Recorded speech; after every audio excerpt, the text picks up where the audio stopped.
मंत्रिमंडल के मेरे सहयोगी श्रीमान धर्मेंद्र प्रधान जी, अन्नपूर्णा देवी जी, राजकुमार रंजन सिंह जी,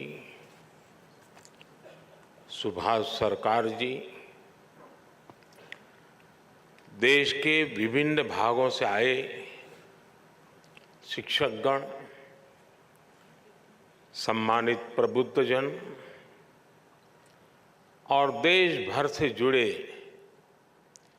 मेरे प्यारे विद्यार्थी दोस्तों, ये शिक्षा ही है जिसमें देश को सफल बनाने, देश का भाग्य बदलने की सर्वाधिक जिसमें ताकत है वो शिक्षा है। आज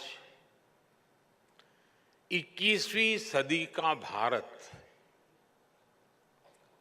जिन लक्ष्यों को लेकर आगे बढ़ रहा है उसमें हमारी शिक्षा व्यवस्था का भी बहुत ज्यादा महत्व है। आप सभी इस व्यवस्था के प्रतिनिधि हैं, ध्वजवाहक हैं। इसलिए अखिल भारतीय शिक्षा समागम का हिस्सा बनना मेरे लिए भी अत्यंत महत्वपूर्ण अवसर है।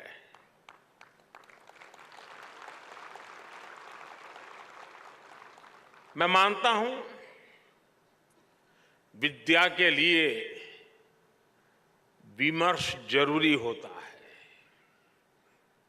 शिक्षा के लिए संवाद जरूरी होता है। मुझे खुशी है कि अखिल भारतीय शिक्षा समागम के इस सत्र के जरिए हम विमर्श और विचार की अपनी परंपरा को और आगे बढ़ा रहे हैं। इसके पहले ऐसा आयोजन काशी के नवनिर्मित रुद्राक्ष सभागृह में हुआ था। इस बार ये समागम दिल्ली के इस नवनिर्मित भारत मंडपम में हो रहा है और खुशी की बात यह है कि विधिवत रूप से भारत मंडपम के लोकार्पण के बाद ये पहला कार्यक्रम है और खुशी इसलिए बढ़ जाती है कि पहला कार्यक्रम शिक्षा से जुड़ा कार्यक्रम हो रहा है। साथियों, काशी के रुद्राक्ष से लेकर इस आधुनिक भारत मंडपम तक अखिल भारतीय शिक्षा समागम की इस यात्रा में एक संदेश भी छिपा है। ये संदेश है प्राचीनता और आधुनिकता के संगम का, यानी एक और हमारी शिक्षा व्यवस्था भारत की प्राचीन परंपराओं को सहज रही है, आधुनिक साइंस और हाईटेक टेक्नोलॉजी इस फील्ड में भी हम उतना ही तेजी से आगे बढ़ रहे हैं। इस आयोजन के लिए शिक्षा व्यवस्था में आपके योगदान के लिए आप सभी साथियों को शुभकामनाएं देता हूं, साधुवाद देता हूं। संयोग से आज हमारी राष्ट्रीय शिक्षा नीति के 3 साल भी पूरे हो रहे हैं।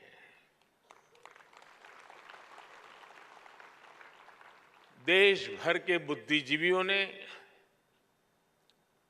एकेडमिशियंस ने और टीचर्स ने इसे एक मिशन के रूप में लिया और आगे भी बढ़ाया।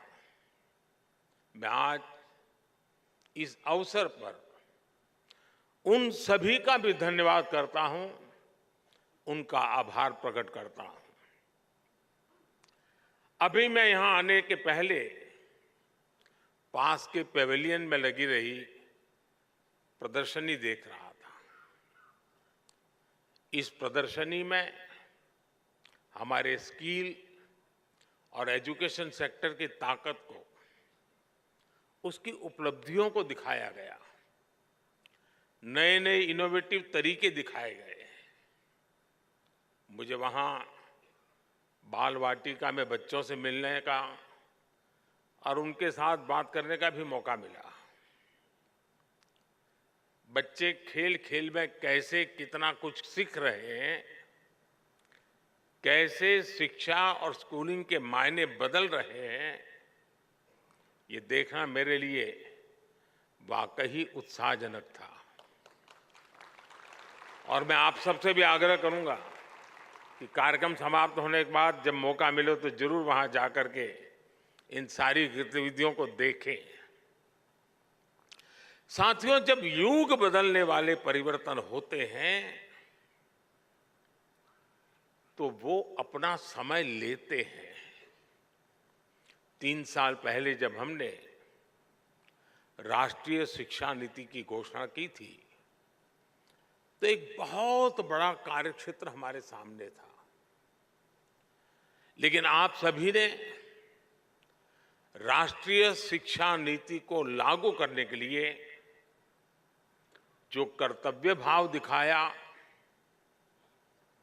जो समर्पण दिखाया और खुले मन से नए विचारों का, नए प्रयोगों का स्वीकार करने का साहस दिखाया, ये वाकई अभिभूत करने वाला है और नया विश्वास पैदा करने वाला है। आप सभी ने इसे एक मिशन के तौर पर लिया है। राष्ट्रीय शिक्षा नीति में ट्रेडिशनल नॉलेज सिस्टम से लेकर फ्यूचरिस्टिक टेक्नोलॉजी तक उसको बराबर एक बैलेंस वे में उसको अहमियत दी गई है। प्राथमिक शिक्षा के क्षेत्र में नया पाठ्यक्रम तैयार करने के लिए, क्षेत्रीय भाषाओं की पुस्तकें लाने के लिए, उच्च शिक्षा के लिए, देश में रिसर्च इकोसिस्टम को मजबूत करने के लिए देश का शिक्षा जगत के सभी महानुभावों ने बहुत परिश्रम किया है। देश के सामान्य नागरिक और हमारे विद्यार्थी नई व्यवस्था से भली भांति परिचित है। वो ये जान गए हैं कि 10+2 एजुकेशन सिस्टम की जगह अब 5+3+3+4 ये प्रणाली पर अमल हो रहा है। पढ़ाई की शुरुआत भी अब 3 साल की आयु से होगी। इससे पूरे देश में एकरूपता आएगी। हाल ही में संसद में नेशनल रिसर्च फाउंडेशन बिल पेश करने के लिए कैबिनेट ने अपनी मंजूरी दे दी है। राष्ट्रीय शिक्षा नीति के तहत नेशनल करिकुलम फ्रेमवर्क भी जल्द ही लागू हो रहा है। मुझे बताया गया है कि फाउंडेशन स्टेज यानी 3 से 8 साल के बच्चों के लिए फ्रेमवर्क तैयार भी हो गया है। बाकी के लिए करिकुलम बहुत जल्द ही हो जाएगा। स्वाभाविक तौर पर अब पूरे देश में सीबीएसई स्कूलों में एक तरह का पाठ्यक्रम होगा। इसके लिए एनसीईआरटी नई पाठ्यपुस्तकें तैयार कर रही है। तीसरी से 12वीं कक्षाओं तक लगभग 130 विषयों की नई किताबें आ रही हैं। और मुझे खुशी है कि क्योंकि अब शिक्षा क्षेत्रीय भाषाओं में भी दी जानी है, इसलिए ये पुस्तकें 22 भारतीय भाषाओं में होगी। साथियों, युवाओं को उनकी प्रतिभा की जगह उनकी भाषा के आधार पर जज किया जाना उनके साथ सबसे बड़ा अन्याय है। मातृभाषा में पढ़ाई होने से भारत के युवा टैलेंट के साथ अब असली न्याय की शुरुआत होने जा रही है। और ये सामाजिक न्याय का भी अहम कदम है। दुनिया में सैकड़ों अलग अलग भाषाएं हैं। हर भाषा की अपनी अहमियत है। दुनिया के ज्यादातर विकसित देशों ने अपनी भाषा की बदौलत बढ़त हासिल की है। अगर हम केवल यूरोप को ही देखें तो वहां ज्यादातर देश अपनी अपनी नेटिव भाषा का ही इस्तेमाल करते हैं। लेकिन हमारे यहां इतनी सारी समृद्ध भाषाएं होने के बावजूद हमने अपनी भाषाओं को पिछड़ेपन के तौर पर पेश किया।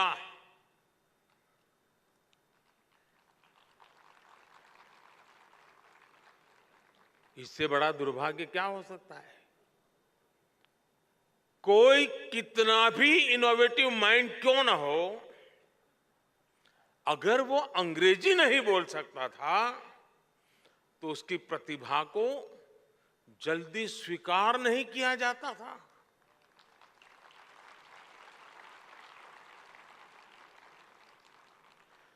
इसका सबसे बड़ा नुकसान हमारे ग्रामीण अंचल के होनहार बच्चों को उठाना पड़ा है।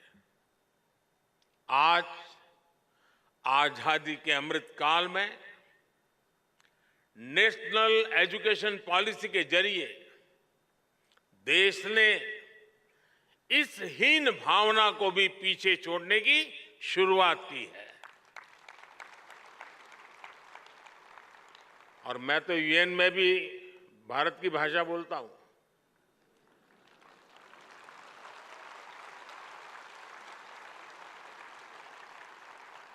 सुनने वाले को ताली बजाने में देर लगेगी लगेगी।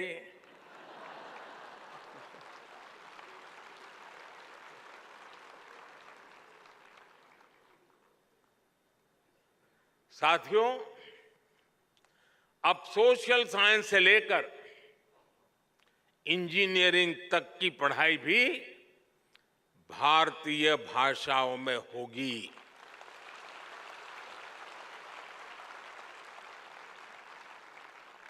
युवाओं के पास भाषा का आत्मविश्वास होगा तो उनका हुनर, उनकी प्रतिभा भी खुलकर के सामने आएगी। और इसका एक और लाभ देश को होगा। भाषा की राजनीति करके अपनी नफरत की दुकान चलाने वालों का भी शटर डाउन हो जाएगा।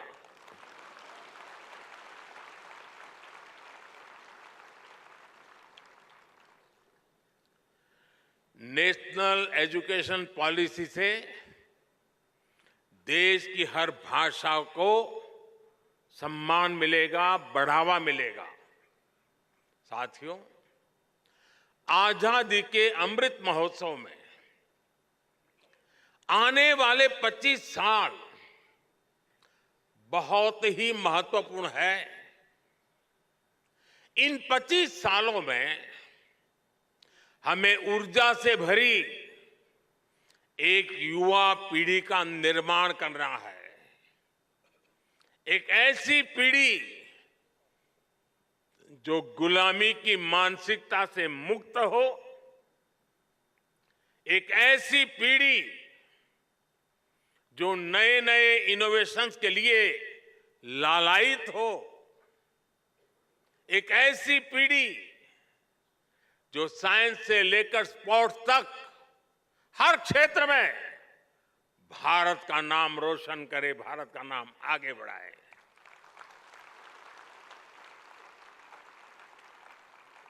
एक ऐसी पीढ़ी जो 21वीं सदी के भारत की आवश्यकताओं को समझते हुए अपना सामर्थ्य बढ़ाए, और एक ऐसी पीढ़ी जो कर्तव्य बोध से भरी हुई हो, अपने दायित्व को जानती हो, समझती हो। और इसमें राष्ट्रीय शिक्षा नीति की बहुत बड़ी भूमिका है। साथियों, क्वालिटी एजुकेशन की दुनिया में कई पैरामीटर्स हैं, लेकिन जब हम भारत की बात करते हैं तो हमारा एक बड़ा प्रयास है समानता। राष्ट्रीय शिक्षा नीति की प्राथमिकता है भारत के हर युवा को समान शिक्षा मिले, शिक्षा के समान अवसर मिले।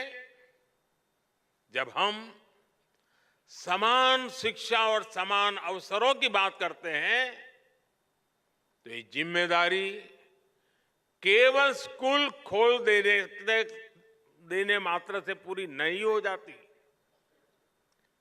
समान शिक्षा का मतलब है शिक्षा के साथ साथ संसाधनों तक समानता पहुंचनी चाहिए। समान शिक्षा का मतलब है हर बच्चे की समझ और चॉइस के हिसाब से उसे विकल्पों का मिलना। समान शिक्षा का मतलब है स्थान, वर्ग, क्षेत्र के कारण बच्चे शिक्षा से वंचित न रहे। इसलिए नेशनल एजुकेशन पॉलिसी का विजन ये है, देश का प्रयास ये है कि गांव, शहर, अमीर, गरीब, हर वर्ग में युवाओं को एक जैसा अवसर मिले। आप देखिए, पहले कितने ही बच्चे केवल इसलिए नहीं पढ़ पाते थे क्योंकि सुदूर क्षेत्रों में अच्छे स्कूल नहीं होते थे। लेकिन आज देश भर में हजारों स्कूलों को पीएम श्री स्कूल के तौर पर अपग्रेड किया जा रहा है। 5G के इस युग में ये आधुनिक हाईटेक स्कूल भारत के विद्यार्थियों को आधुनिक शिक्षा का माध्यम बनेंगे। आज आदिवासी इलाकों में एकलव्य आदिवासी स्कूल भी खोले जा रहे हैं। आज गांव-गांव इंटरनेट की सुविधा उपलब्ध है। दीक्षा, स्वयं और स्वयं प्रभा जैसे माध्यमों से दूर दराज के बच्चे पढ़ाई कर रहे हैं। अच्छे से अच्छी किताबें, क्रिएटिव लर्निंग टेक्निक्स हो, आज डिजिटल टेक्नोलॉजी के जरिए गांव-गांव ये नए विचार, नई व्यवस्था, नए अवसर उपलब्ध हो रहे हैं। यानी भारत में पढ़ाई के लिए जरूरी संसाधनों का गैप भी तेजी से खत्म हो रहा है। साथियों, आप जानते हैं, नेशनल एजुकेशन पॉलिसी की एक बड़ी प्राथमिकता ये भी है कि शिक्षा केवल किताबों तक सीमित न रहे, बल्कि प्रैक्टिकल लर्निंग इसका हिस्सा बने। इसके लिए वोकेशनल एजुकेशन को जनरल एजुकेशन के साथ इंटीग्रेट करने का काम भी हो रहा है। इसका सबसे बड़ा लाभ कमजोर, पिछड़े और ग्रामीण परिवेश के बच्चों को ज्यादा होगा। किताबी पढ़ाई के बोझ के कारण यही बच्चे सबसे ज्यादा पिछड़ते थे। लेकिन नई राष्ट्रीय शिक्षा नीति के तहत अब नए तरीकों से पढ़ाई होगी। ये पढ़ाई इंटरैक्टिव भी होगी, साथ साथ इंटरेस्टिंग भी होगी। पहले लैब और प्रैक्टिकल की सुविधा बहुत ही कम स्कूलों में उपलब्ध थी, लेकिन अब अटल टिंकरिंग लैब्स में 75 लाख से ज्यादा बच्चे साइंस और इनोवेशन सीख रहे हैं। साइंस अब सबके लिए समान रूप से सुलभ हो रही है। यही नन्हे वैज्ञानिक आगे चलकर देश के बड़े-बड़े प्रोजेक्ट्स को लीड करेंगे, भारत को दुनिया का रिसर्च हब बनाएंगे। साथियों, किसी भी सुधार के लिए साहस की जरूरत होती है, और जहां साहस होता है वहीं नई संभावनाएं जन्म लेती है। यही वजह है कि विश्व आज भारत को नई संभावनाओं की नर्सरी के रूप में देख रहा है। आज दुनिया जानती है कि जब सॉफ्टवेयर टेक्नोलॉजी की बात आएगी तो भविष्य भारत का है। दुनिया जानती है कि जब स्पेस टेक की बात होगी तो भारत की क्षमता का मुकाबला आसान नहीं है। दुनिया जानती है कि जब डिफेंस टेक्नोलॉजी की बात होगी तो भारत का लो कॉस्ट और बेस्ट क्वालिटी का मॉडल भी हिट होने वाला है। दुनिया के इस भरोसे को हमें कमजोर नहीं पड़ने देना है। बीते वर्षों में जिस तेजी से भारत की औद्योगिक साख बढ़ी है, जिस तेजी से हमारे स्टार्टअप की धमक दुनिया में बढ़ी है, उसने हमारी शैक्षणिक संस्थाओं का सम्मान भी विश्व भर में बढ़ाया है। तमाम ग्लोबल रैंकिंग्स में इंडियन इंस्टीट्यूट्स की संख्या बढ़ रही है। हमारी रैंकिंग में भी इजाफा हो रहा है।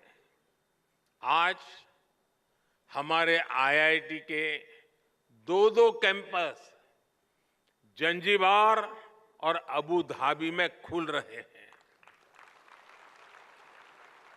कई दूसरे देश भी अपने यहां हमसे आईआईटी कैंपस खोलने का आग्रह कर रहे हैं।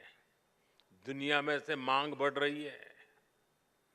हमारे एजुकेशन इकोसिस्टम में आ रहे ये सकारात्मक बदलावों के कारण कई ग्लोबल यूनिवर्सिटीज भी भारत में अपने कैंपस खोलना चाहती है। ऑस्ट्रेलिया की 2 यूनिवर्सिटीज गुजरात के गिफ्ट सिटी में अपने कैंपस खोलने वाली है। इन सफलताओं के बीच हमें अपनी शिक्षण संस्थानों को लगातार मजबूत करना है। इन्हें फ्यूचर रेडी बनाने के लिए निरंतर मेहनत करनी है।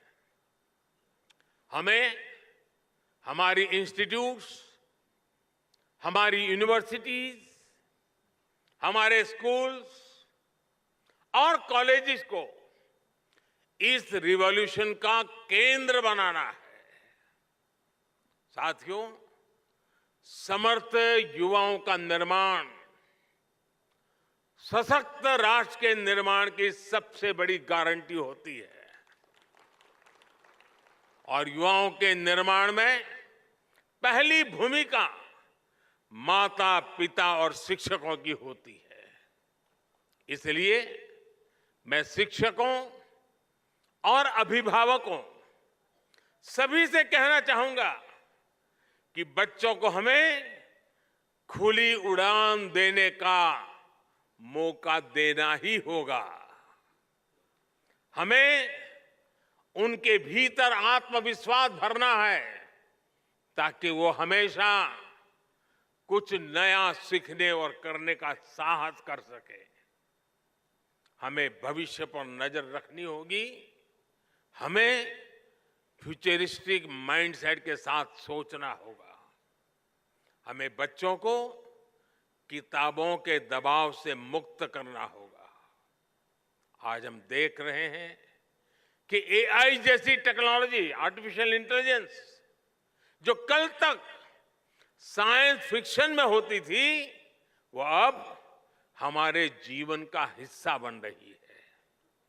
रोबोटिक्स और ड्रोन टेक्नोलॉजी हमारे दरवाजे पर दस्तक दे चुकी है। इसलिए हमें पुरानी सोच से निकलकर नए दायरों में सोचना होगा। हमें अपने बच्चों को उसके लिए तैयार करना होगा। मैं चाहूंगा कि हमारे स्कूलों में फ्यूचर टेक से जुड़े इंटरैक्टिव सेशन आयोजित हो।